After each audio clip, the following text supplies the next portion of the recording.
Okay, so guys, we are going to start with the last session of the day. This was actually the second last session of the day, but Barry from Fireproof Games will not be making it because he had visa problems. Anyway, so about the session, it's by Raoul and Surojit. They're both co-founders of BYOF Studios, and about 2 years ago, they had created this studio to make free-to-play casual games.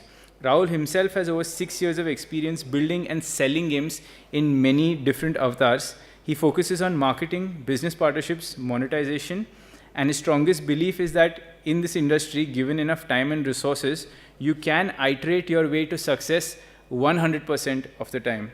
Surojit is an avid gamer and used to be a pro Dota player before co-founding the studio with Raoul.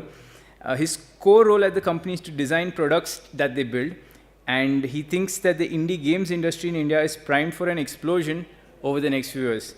Ladies and gentlemen, Raoul and Surojit.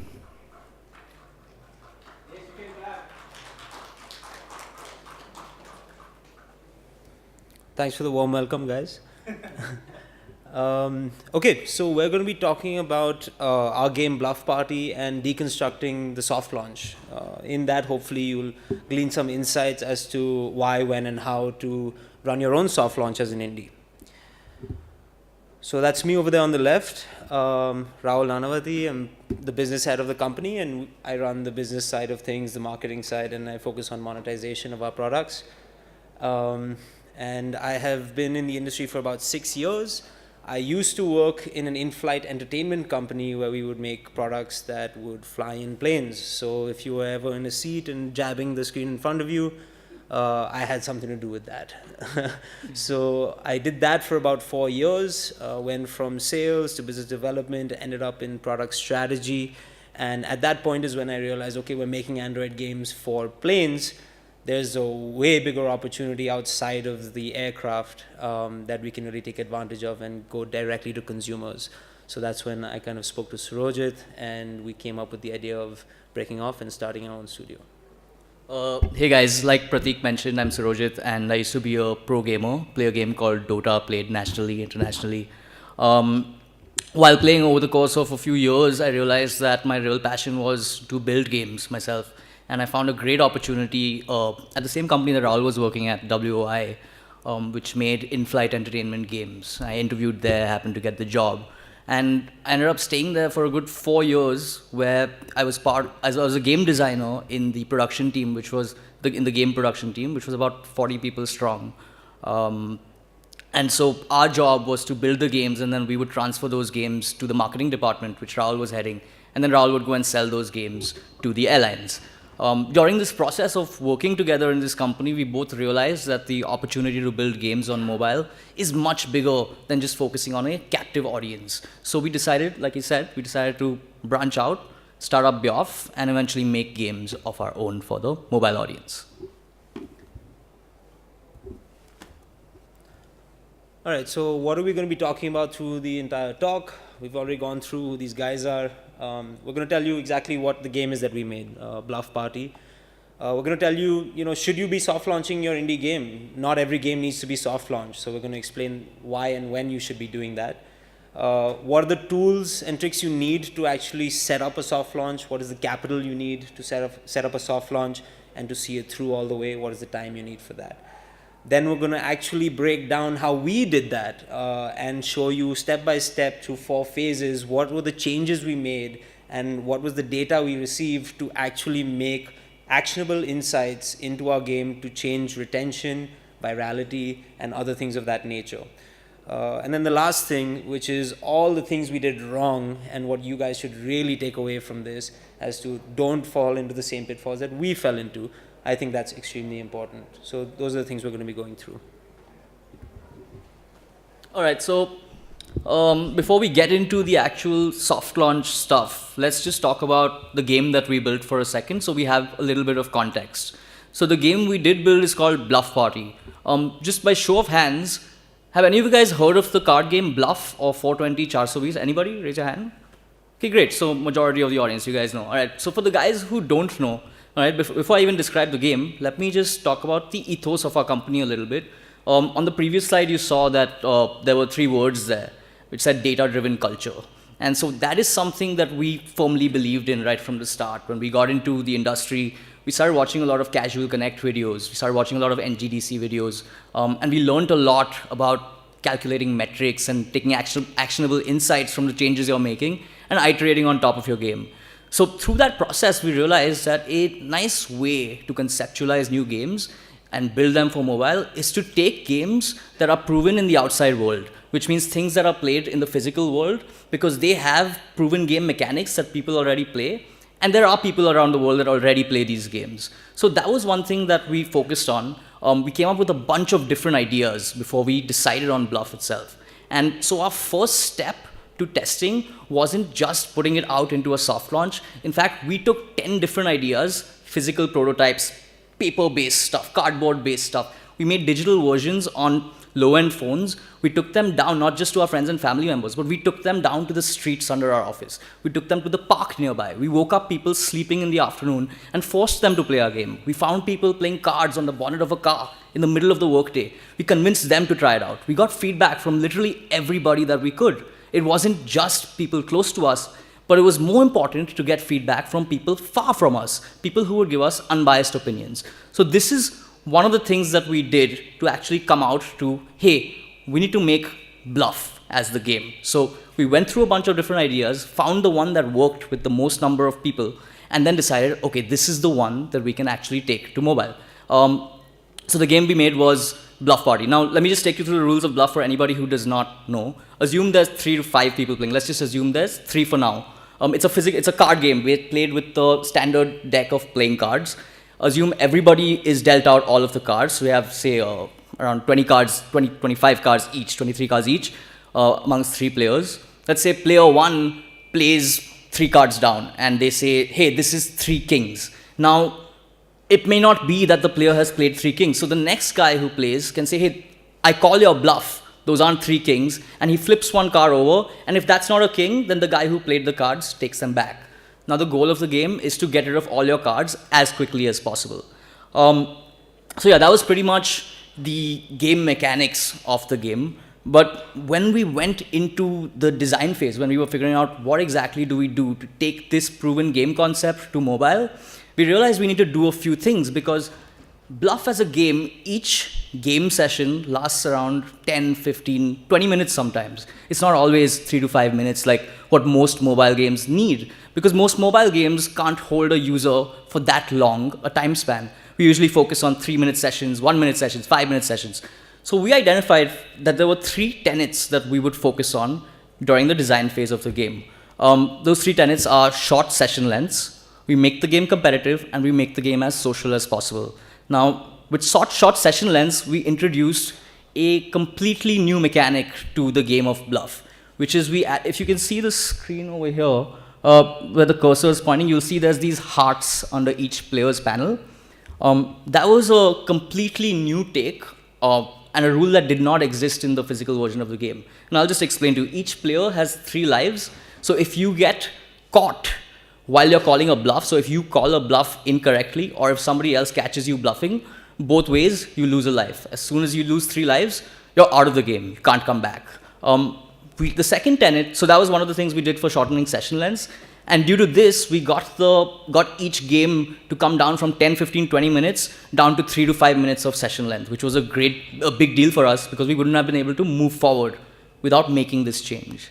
The other thing was making it competitive. So to make it competitive, we added a bunch of features like boosters, for example. So a booster at the bottom over there, the blue one is called shuffle, which means if I press it and I tap on your profile, it'll shuffle all your cards. So nothing will be in order anymore, and every time you play, it'll be really frustrating. It became really frustrating to pick which cards you wanted to play. And we had other stuff like add an extra joker to your pile and return some discarded cards back to all the players to bring back some balance. So those are the 3 things we focused on. This is pretty much the mechanics of the game. And now I'm going to take you forward to why should you soft launch.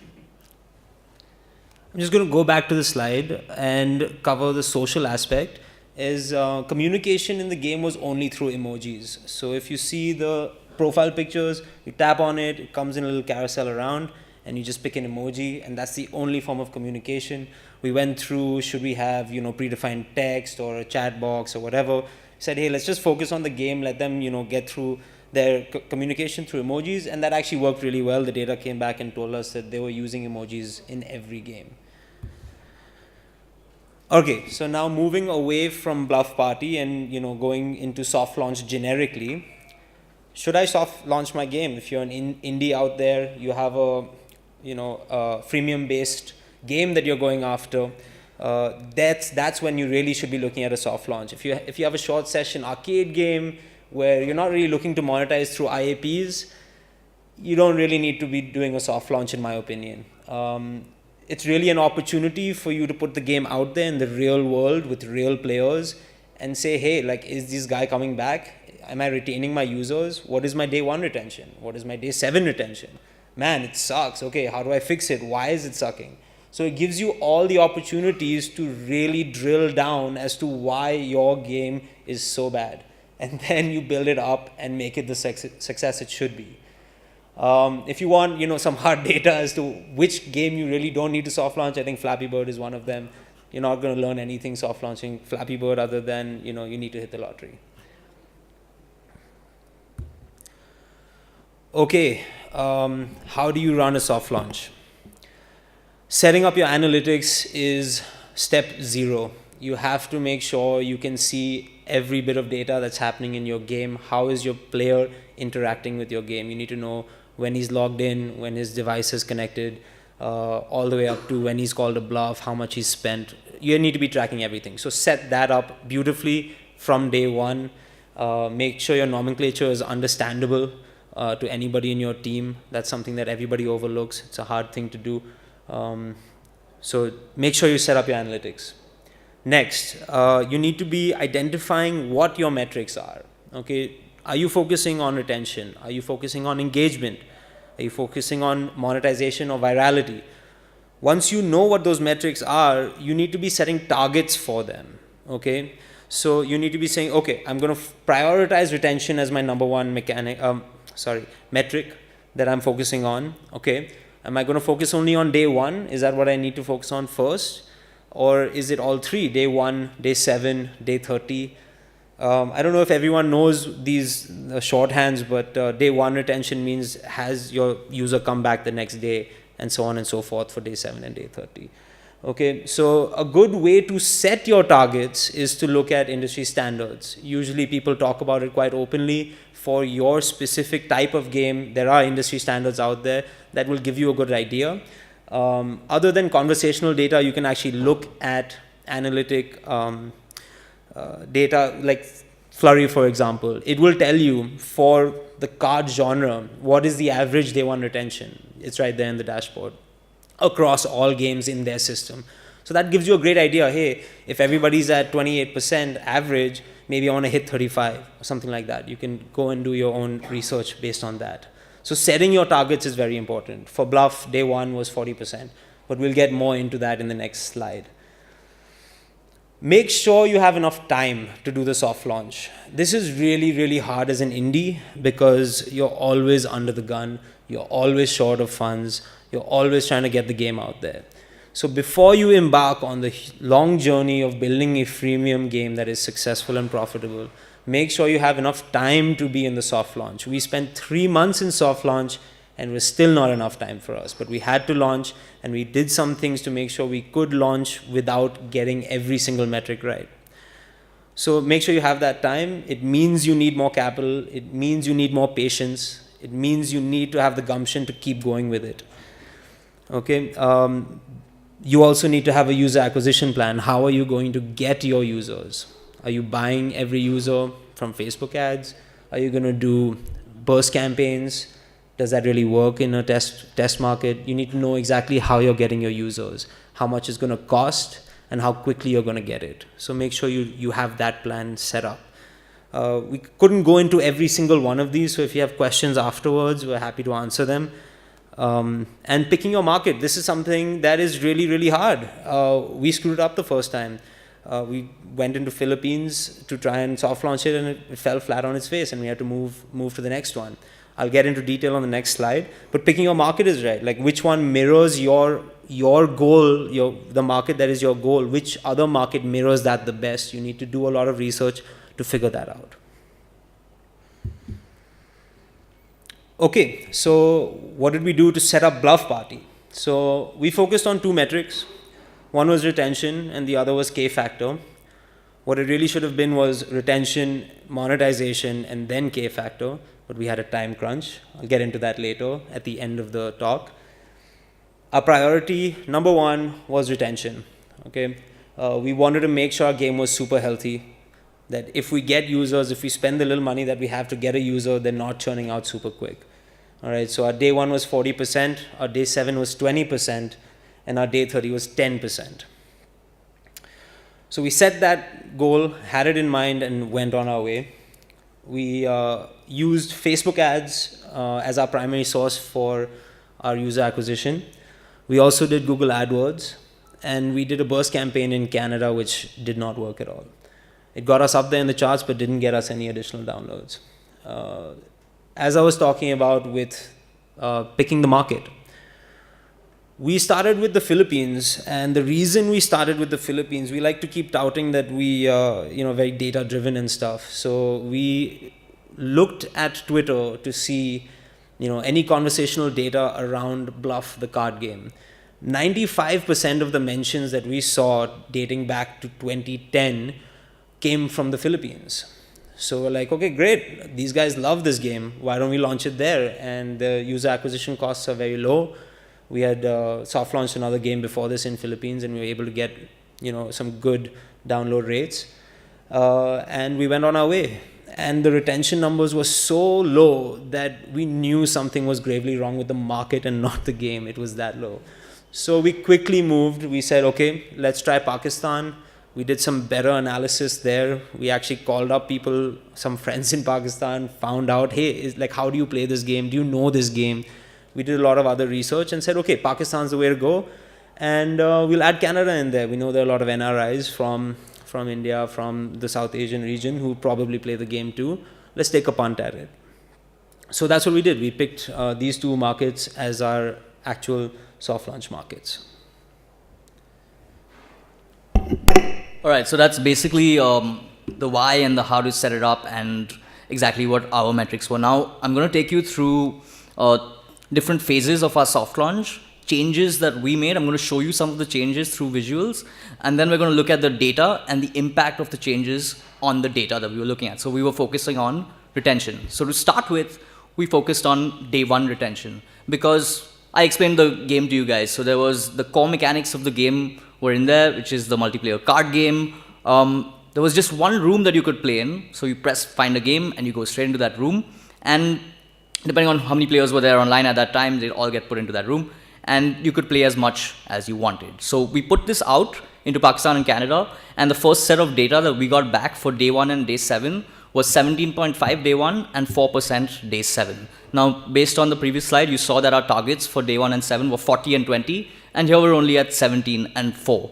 So we did some analysis and we looked through our data and we try to understand what we could do to actually get these numbers up higher. So here's a couple of changes we made. I'm going to take you through a few visuals. And so the changes are not going to look significant at all. But in terms of user behavior and interactions, these changes literally changed everything. So here's what the original lobby screen looked like. This is the change we made. The only thing we really added was an energy mechanic, which is basically it limited the amount of time a player could spend in the game over the course of a day. So you get energy every 45 minutes, for example. You get, say, 10 energy every 45 minutes. And that energy does not go beyond that cap of 10. And so every time you play a game, you lose energy, and you're not earning it back by winning. It's just time-based. So we, as a developer, were in complete control of how often a player was getting to play how many games a player was getting to play within a day. So we retained that control over the back end, and we had the ability to change it in real time. This is basically what the changes look like. So there's a timer that shows you when the energy replenishes. There's gold coins, which is the actual currency for the energy. And then there's the cost to play a game, which is all new stuff that was added in. So to old users that were in the game already, it didn't seem like that much. But when they actually played, they realized, hey, I can't even play more than 3 games here. So it seemed like a negative thing to do to the users, but let's see what it did to the data. Here's what it did. Day 1 went from 17.5% to 41%. Day 7 from 4 to 10. So we'd already hit our day 1 number in the first iteration, and this was awesome. But let me just explain to you what happened there. Basically, on day 1, when players were coming into the game and playing, say, those 10 games of unlimited gameplay that they had, they were fatiguing out of the game, which means they got really sick of it. Law of diminishing marginal utility. You eat too many apples, you're not going to eat that 10th apple, right? So this is what was happening. They were playing those 9 games, and that 10th game that was supposed to happen on the next day, it never came. So we limited how much they got to play within one day, which meant they yearned for more games, and they came back the next day and the next day and the next day. And so this affected our numbers greatly. So we hit day 1 41%, and day 7 was up now to 10.5%. Great. That's the end of phase 1. And phase 2 is really when we start attacking the day 7 retention. So let's have a look at what we did there. Now, like I said before, there was only one room that you could play in. So if you went to look for a game, you got straight into that game. What we did was, in the next iteration, to get our day 7 numbers up, is we added multiple rooms, which is, hey, you've got a room called Goa, and then you've got a room called Singapore, and then you've got a room called New York. And each of these rooms has a different vibe to it, different kinds of players coming in. And what we also did was we now removed the energy mechanic. So we substituted the energy mechanic with larger amounts of content, which means now the player had even more to go through within the game. And so the cost to enter each room scaled up. So room 1 was 50 coins to enter and 100 coins reward. Room 10 was 5 million coins to enter and 10 million coins reward. So the player was now grinding through an economy over the course of a week, 2 weeks, 3 weeks is what we hypothesized. And so that was supposed to bring our day 7 retention up. But let's have a look at what happened. Just to give you some visuals to back it up, this is the screen that the users were taken to. A new screen which shows Goa and Singapore, and you scroll towards the side and you keep seeing new rooms. Now, let's have a look at what that did to the data. Our hypothesis was that more content would create more long-term retention. But somehow this proved untrue, because our day 1 retention, in fact, dropped all the way down to 25.5%, and our day 7 retention stayed at 10.5%, which means there was no tweak in the long-term retention at all. And we lost a ton of users on day 1 all of a sudden. And so this seemed really strange, because all we did was give them more content, and we substituted the energy for the currency. But something went wrong. So again, we had to hypothesize, we had to go back into our event logs, we had to go back into our analysis, we went back into that mindset, dug into our data, and figured out what was going wrong. And what was going wrong was something that seems really, really simple. So let me just take you through what was going wrong. So what you see over here is, these are our 3 screens when you come into the game for the first time. So you come in, you say find a game, you go to select which room you want to play in, and then you're taken to the actual game room for that room. This was the standard flow on first launch. You come in, and this is the flow you go through. Now, after we did our analysis, we found that a lot of people were dropping off on screen number 2, which means they would come in, they'd press find a game, and then they'd quit the game on screen 2 without even going to the game room. And this was sudden, because they were doing it fine on the previous version when they had to go from find a game straight to the room. Now all of a sudden, this extra screen had caused a massive drop in our retention. So we wondered why. We did a little bit of testing, we did a little bit of analysis, got a little feedback, got some people to physically play the game in front of us, started asking them questions, and soon we came out to a very interesting conclusion, which is that screen number 2 was a bunch of content that was cluttered all into the same screen, and it was all new to the users, and they had no idea what was going on there.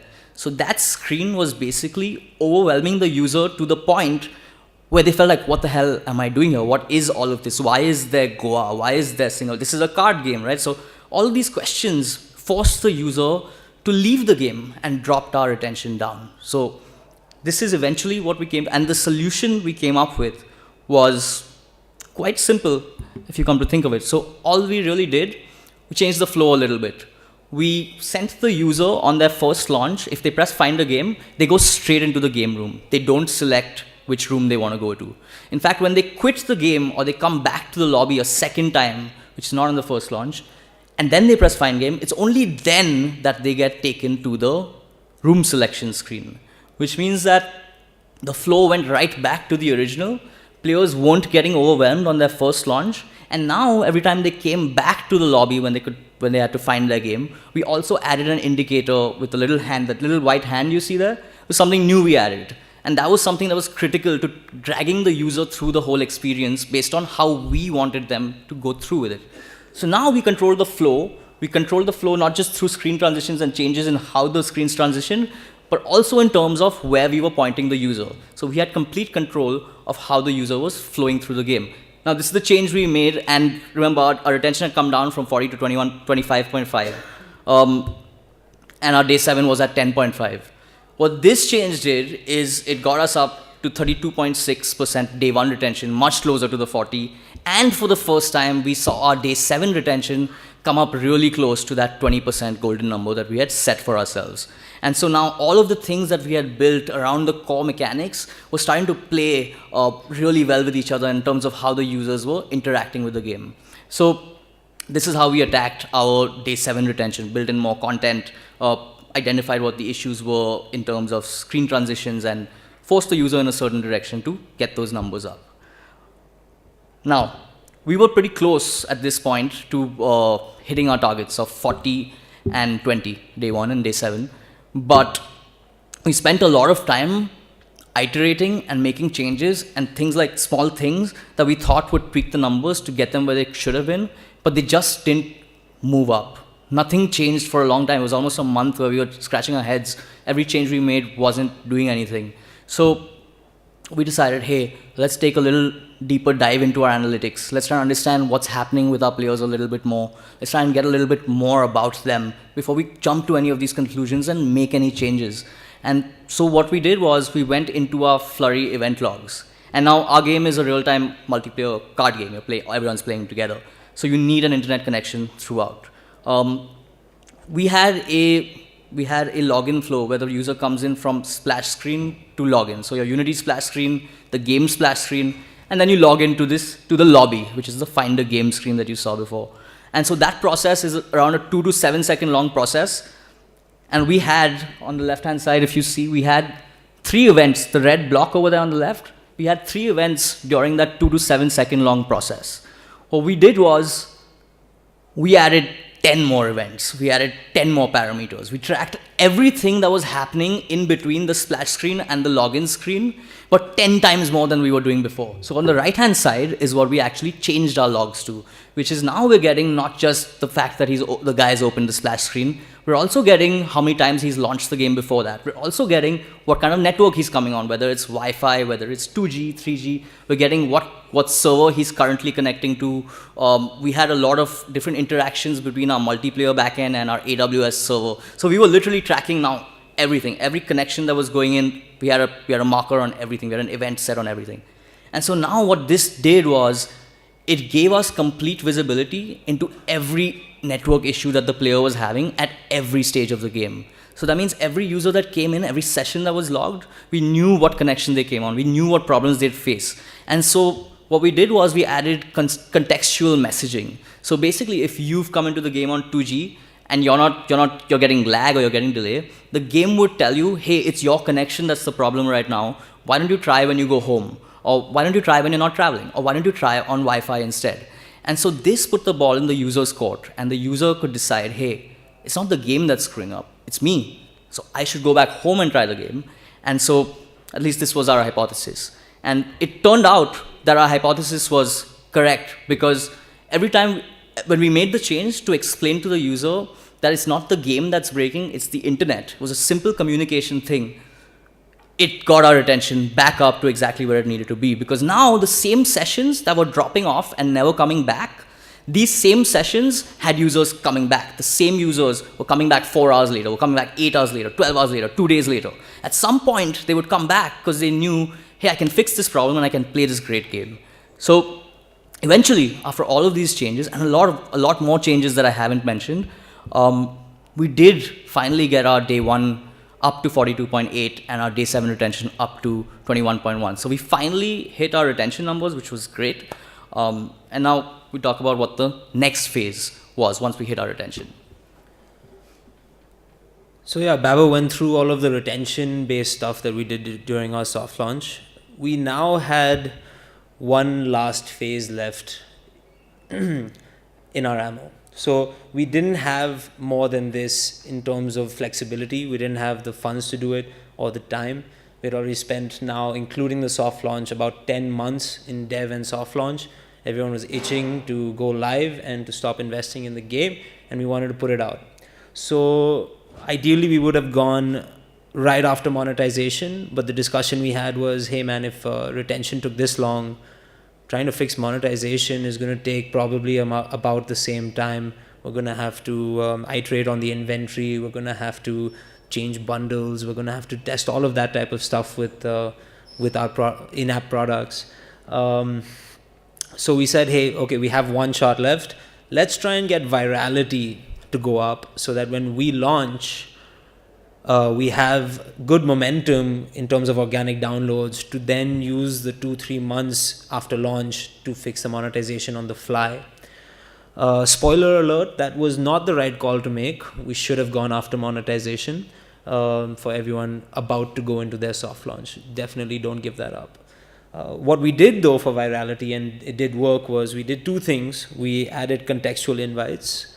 So our mascot here, Bruff the dog, would pop up at different points in the game, and after say you won a game, he would pop up saying, hey, like we all have that really annoying friend, like invite him to get revenge. So we were trying to tap into the nostalgia vibe of the game, where people had played this game with their friends and family during summer times years ago, or with their school friends. So we were trying to tap into that feeling and get them to bring them into the game and create those strong connections. So that did work to some degree. It's part of the 33% increase in shares that we had saw before we had added the contextual invites. So that worked to some degree.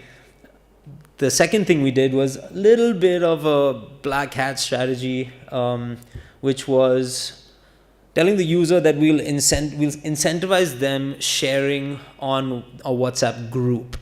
So you can't really track whether they're sharing this on a WhatsApp group or just a chat, but the user didn't really know that, and they bought into it. So they were sharing then in these WhatsApp groups. So every share we got actually took us more than one user, right? We got impressions to maybe 10, maybe 15 users in the group.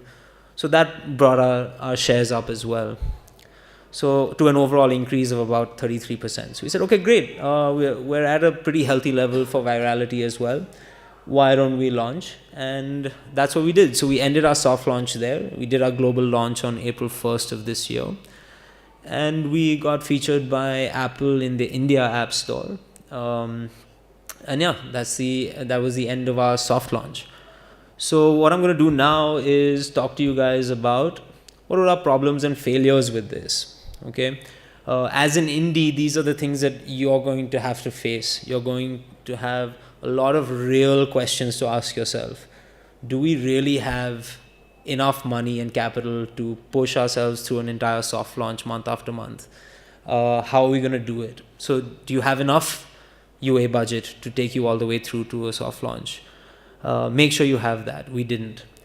The next thing was not hoping for a miracle after you launch, actually having a strategy to continually get user acquisition into the game and iterate to where your LTV is higher than your lifetime value, meaning per user, is higher than the cost it was to get them into the game.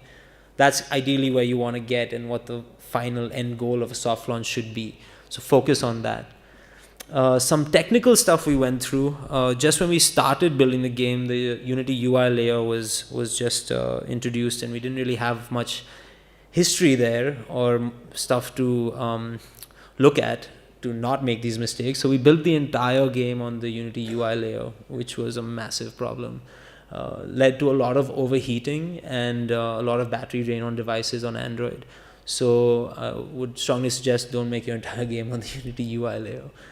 Yeah, so that was all the problems and failures we had. And in conclusion, you're ready to go soft launch. Thank you.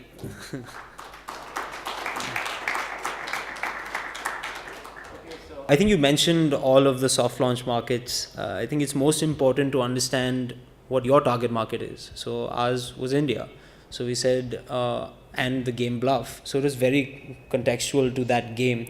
Said who are the players that play this game and will continue to play this game, and how well does it mirror the Indian market and Indian players. So for us, it was very important to find that. So for that, it was Pakistan and it was Canada. If you're going after the US, it's very obvious, everyone knows this. You go after Canada, you can go after Australia, you can go after New Zealand. These are the three places you would go to if you're targeting the US. It's tried and tested, everyone's done it, and you can do that. Costs are still going up for CPIs over there, so you have to manage that. But those are the obvious questions. As you said, Netherlands is a good one for a European strategy game. But yeah, that's pretty much it. You have to really look at what your audience is, and you have to find another nation that fits that or mirrors it as well as possible. That's it. So thanks. Now, while you've talked about how to do the soft launch, you do not have, for example, let's say someone like a publisher to do your marketing and PR. Could you also please comment on that angle? While you're doing the soft launch, how are you popularizing it, or how you are acquiring the very first set of users in the first place? Yeah, for sure. So, I mean, while you're doing a soft launch, you're doing simple user acquisition. But for us as an indie, we focused on local PR. We did a lot of radio events. We did different websites. What was the web? There was a website that featured us. We were featured on Midday newspapers. You just go around doing that type of stuff. One thing about newspapers is they don't convert very well. So don't go after that source. I would go after anything online so it converts through a link very quickly. Other than that is trying to get featured by the app stores. That's a big one. But most importantly, if you're running a freemium game, you need to have a user acquisition strategy in place and have the capital there. Do not go after a freemium game if you don't have that. Why don't We'll take that yours? offline. Yeah. Take You were talking about your analytics. I was just wondering what you used for it, especially with the network side and also some of your stats. Sure. So what did we use? What was the... Yeah, like how did you implement it exactly? So we used Flurry, and it's a simple SDK integration, and you tack in all your parameters, your events. And Is that used for even the network bit? Like you said, you can track all your connections, right? yeah. Yeah. Your AWS and all that. Okay. Yeah. Yeah. And I just had one last question. For your game, did you have host? Okay, apart from AWS, did you need to integrate it with anything else? I'm sure you used like the Facebook SDK and all that. Yeah, so the tech stack, we use SmartFox to handle all the game room and all of the multiplayer networking, It's a multiplayer middleware. right? So we used that and hosted it on AWS. Yeah. Okay. So we were managing those connections.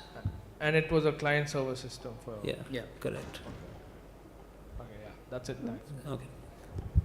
So as of now that you launched it on 1st April and you got some data looking back, what is your user acquisition cost by now, and vis-a-vis per user, what is the sort of revenue that you're looking at? Right. So we can't talk about the revenue, so to speak, but I can tell you about our user acquisition costs. During soft launch, we didn't spend a single dollar after launch.